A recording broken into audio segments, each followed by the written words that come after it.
semoga selalu dalam rahmat Allah Subhanahu wa Ta'ala. Mohon dukungan, like, komen, dan subscribe. Terima kasih. Ceramah ini mempersembahkan yaitu Ustadz Abdul Somad atau UAS. Demikian, selamat mendengarkan. Wassalamualaikum.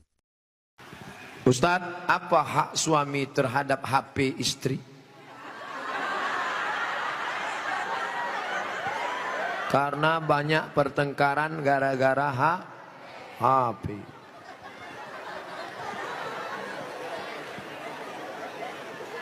Lima hak ibu terhadap bapak. Catat, ingat baik-baik. Pertama, makan. Ibu tadi sudah dikasih makan? Yang kedua, pakaian. Ibu sudah dikasih pakaian? Karena sekarang banyak perempuan yang tidak diberi pakaian oleh suaminya. Tinggi istrinya 175, tapi dikasih kain cuma 50 cm. Kurang kain. Kadang belum selesai di tempat tukang jahit sudah dia ambil. Kadang kainnya panjang, resleting belum dipasang. Pas jalan kelihatan. Ustadz kok tahu? Saya ngelihat.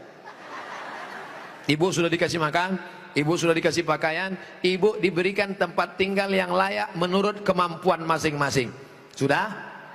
Keempat, ibu mesti diberi pendidikan. Yang ngajar ibu ngaji, bapak. Yang ngajar ibu sholat, bapak. Yang ngajar ibu akhlak, bapak. Bapak adalah guru di rumah. Dan yang kelima adalah perhatian.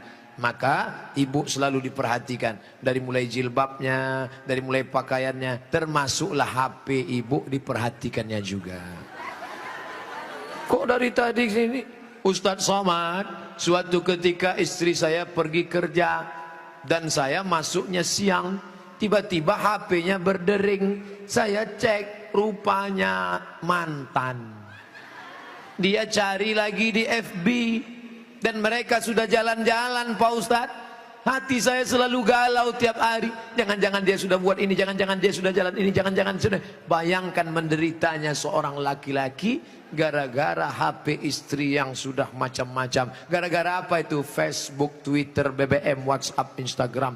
Oleh sebab itu jaga ini. Masalah HP ini jaga baik-baik. Nah, ini Ustadz Somad gak enak. Selalunya HP perempuan aja. Oke, sekarang kita balik. Bagaimana dengan HP bapak-bapak yang lebih banyak perhatiannya ke HP, yang kata-katanya merayu, menggoda? Oleh sebab itu ini mesti dijaga. Kalau tidak, duduk bersama. Bapak sama ibu duduk, HP-nya buat baliho besar-besar. Judulnya mau dibawa kemana hubungan ini? Atau buat besar-besar, jangan ada HP di antara kita. Saya mau nanya Pak Ustadz, gimana caranya mengelola keuangan keluarga secara islami jika suami istri bekerja? Ar-rijal, lagi-lagi Al-Quran. Semuanya yang menyelesaikan masalah ini Al-Quran. Ar-rijalu qawwamuna 'alan nisa. Laki-laki menjadi pemimpin bagi perempuan. Bima anfaqu min amwalihim, karena mereka mengeluarkan nafkah biaya belanja. Makanya harta warisan laki-laki dapat 2 kali bagian perempuan. Ibu kalau 25, bapak dapat 50. Ibu kalau dapat 50, bapak dapat 100. Kenapa? Karena yang menanggung biaya pernikahan mahar bapak, yang menanggung sekolah anak bapak. Sekarang ibu memang anak orang kaya, punya ruko 2, rumah batu jendela kaca, punya bapak yang sudah sakit asma 2 hari lagi meninggal. Kaya. Si bapak juga punya duit yang sama. Bapak punya duit, ibu punya duit, menikah. Apa beda duit bapak dengan duit ibu? Dalam duit bapak ada hak ibu, tapi dalam duit ibu tidak ada hak bapak.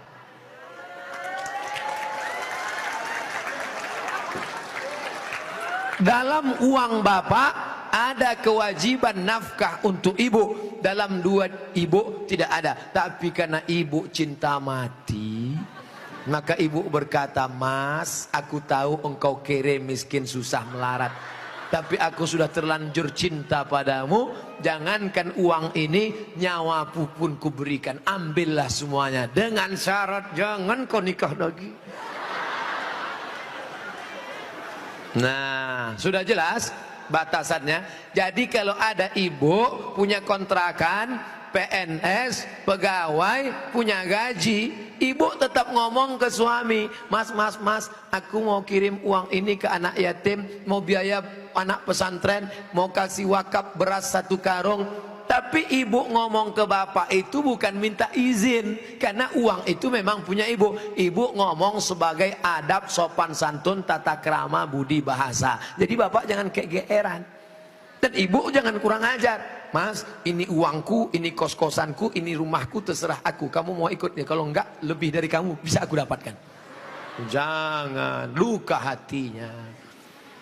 Galah patah boleh disambung, kaca retak boleh direkat. Hati yang sakit kemana obat akan dicari. Nah, oleh sebab itu maka jaga.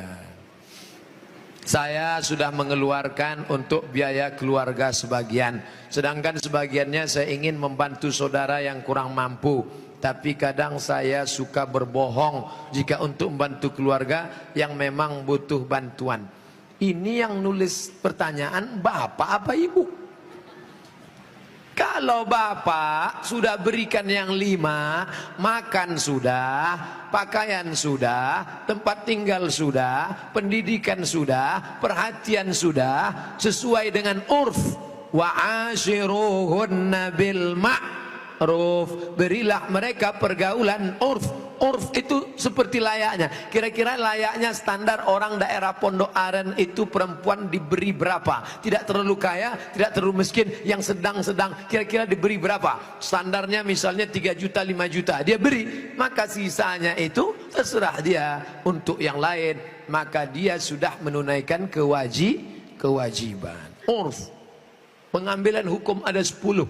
Quran, hadis, ijma', qiyas, syar'u man qablana, saddu zara'i, qaulu sahabi, istihsan, istisab, urf. Urf, tradisi, kebiasaan. Berapa yang layaknya untuk daerah Pondok Aren? Semoga Ustaz selalu dilindungi Allah. Amin. Bagaimana antum menyikapi beda mazhab? Khilafiyah, firqah. Bagaimana dengan ayat Allah, wa'tasimu bihablillahi jami'a. Wa'tasimu, bersatulah, bihablillah, dengan tali Allah. Yang dimaksud tali Allah itu Islam, Al-Quran dan Sunnah. Adapun ijtihad ulama berbeda-beda, tapi kita di Indonesia sudah disepakati 3. Akidahnya Asy'ari, fikihnya Syafi'i, tasawufnya Sunni, Junaid al-Baghdadi dan Abu Hamid al-Ghazali. Saya ulang sekali lagi, Ahlussunnah wal Jamaah, akidahnya Asy'ari, fikihnya Syafi'i, tasawufnya Sunni, Abu Hamid al-Ghazali dan Junaid al-Baghdadi. Maka kita pegang yang itu. Saya belajar di Maroko 2 tahun, mazhabnya Maliki. Maliki Ahlussunnah. Pertama Hanafi, nomor 2 Maliki, nomor 3 Syafi'i, nomor 4 Hambali. Keempat-empatnya Ahlussunnah. Tapi ketika saya pulang kampung, saya tidak bawa mazhab Maliki. Kenapa Ustaz tidak pakai mazhab Maliki? Andai saya pulang ke kampung, saya pakai mazhab Maliki. Mazhab Maliki kalau sholat tangannya lepas ke bawah. Allahu Akbar. Fatihahnya pakai baca kiraan Warsh. Alhamdulillahi Rabbil Alamin, Ar-Rahmanir Rahim, Maliki Yaumiddin. Mimnya pendek. Kemudian enggak pakai bismillah. Allahu Akbar, Alhamdulillahi Rabbil Alamin, enggak ada bismillah. Kunut subuhnya sebelum rukuk. Walam yakul lahu kufuwan ahad. Baca kunut. Kunutnya enggak bunyi. Andai saya buat solat subuh seperti ini di masjid dekat rumah saya, Allahu Akbar, Alhamdulillahi Rabbil Alamin, Ar-Rahmanir Rahim, Maliki Yaumiddin. Selesai solat pasti jamaah komplain semua, tolong solatnya diulang, tadi imamnya ISIS. Menimbulkan fitnah karena mereka tidak tahu. Di sini diajarkan qiraat sab'ah mutawatirah, ditambah 3 masyhurah, ditambah 4 syazah, 14 qiraat dipelajari di sini. Ditambah lagi nagham, bayati, soba, nahawan, sika, jaharka, bayati, ras. Faham mereka tajwidnya. Tapi tidak semua masyarakat ngerti. Andai anak pesantren Al-Qur'aniyah sholat di luar masjid, dibacanya qiraat lain, walam yakul lahu kufuwan ahad, maka makmum dengar, wah ini aliran sesat ini.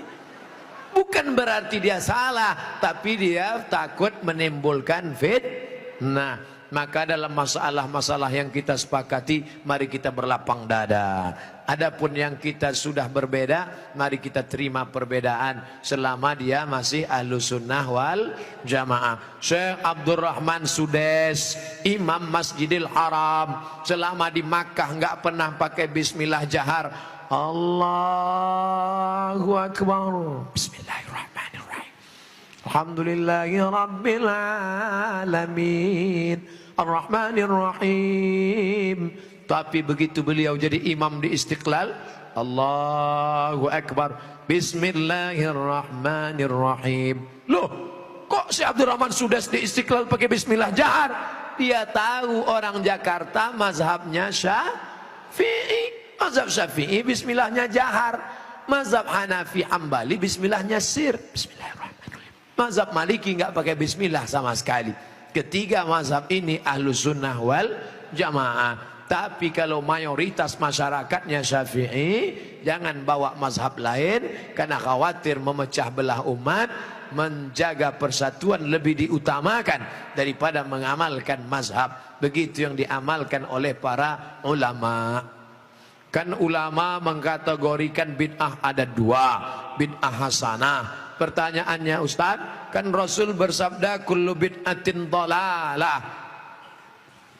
Kullu bid'atin dhalalah wa kullu dhalalatin finnar. Hadis ini kata Imam Nawawi hadisnya umum. Hadis umum. Tolong belikan saya ayam. Tolong belikan saya ayam. Ayamnya umum, ayam penyet, ayam patah, ayam pop, ayam sungsang, ayam fried chicken, ayam panggang, ayam bakar, ayam kampung, ayam hutan. Ayam apa? Setelah di jalan dia bingung, ini ayam apa? Nelpon sekali lagi, ayam apa? Ayam pop. Maka yang pertama tadi umum dikhususkan oleh yang kedua. Begitu juga kata Imam Nawawi yang mensyarah hadis Sahih Muslim, kullu bid'atin dhalalah, semua yang bid'ah itu sesat, umum. Tapi kemudian dikhususkan oleh hadis, man sanna fil islami sunnatan hasanatan, siapa yang membuat tradisi yang baik, falahu ajruha, dia dapat pahalanya, wa ajru man amila biha, dan orang lain yang melakukannya selama tidak bertentangan dengan Quran dan Sunnah. Nah, sekarang ada orang mendefinisikan bid'ah hanya dengan 5 jari. Kalau tidak dilakukan Nabi, bid'ah. Kalau sudah bid'ah, masuk neraka. Kalau begitu pembahasannya nanti kamu bisa memasukkan sahabat Nabi dalam neraka. Contohnya, ada sahabat Nabi yang sholat dari Isya sampai subuh ayatnya Kul Huwallah. Wal maghdubi alaihim waladdallin amin. Qul huwallahu ahad Allahu samad. Rakaat kedua Qul huwallahu ahad Allahu samad. Rakaat berikutnya Qul huwallahu ahad Allahu samad. Rakaat berikutnya Qul huwallahu. Itu pernah enggak dibuat Nabi? Enggak pernah. Kalau dipakai definisi, kalau enggak dibuat Nabi bid'ah, berarti salat pakai Qul huwallahu dari Isya sampai subuh bid'ah, masuk neraka. Nama sahabat Nabi yang salat begitu siapa? Qatadah bin Nu'man dalam kitab hadis Musnad Ahmad bin Hambal. Tapi perbuatan itu dibenarkan Nabi, sunnah takririyah. Oke, itu Nabi masih hidup.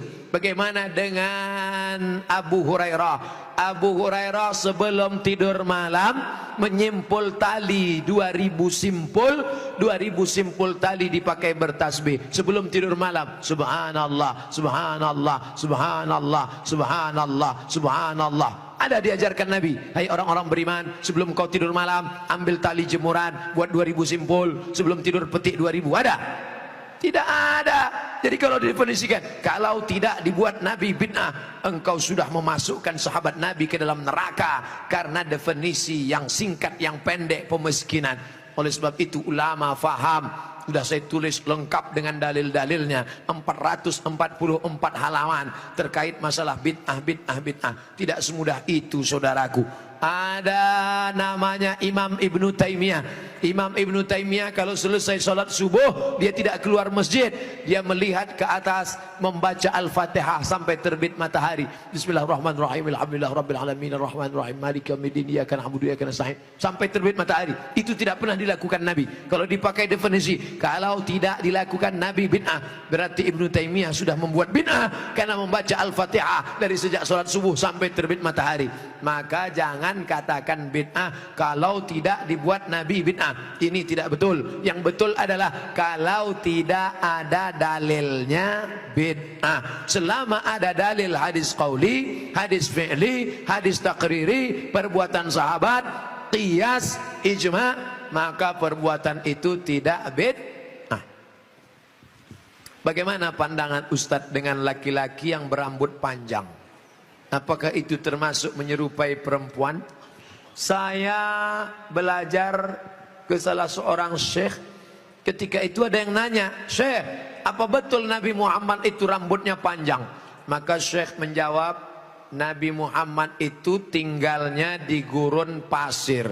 Gurun pasir itu cuacanya panas. Maka kalau rambutnya pendek, nanti cahaya matahari kena ke kepala, maka dia bisa pusing, panas, dehidrasi, kurang cairan. Makanya Bapak Ibu ketika di Makkah disuruh pakai topi, pakai payung supaya jangan kena panas. Nabi kepalanya ditutup dengan 3. Yang pertama rambutnya. Rambut Nabi itu dari depan panjang sampai ke belakang. Yang kedua ditutup dengan qalansuah, topi. Setelah itu ditutup dengan imamah sorban. Kalau di atas kepala dililitkan namanya imamah. Kalau diletakkan di tengkuk namanya burdah. Kalau diletakkan di kepala seperti kerudung namanya ghutrah. Bukan serben. Jadi Nabi kepalanya ditutupi dengan 3. Pertama rambutnya panjang sampai ke tengkuk. Dari depan ini sampai ke tengkuk segini, tebal.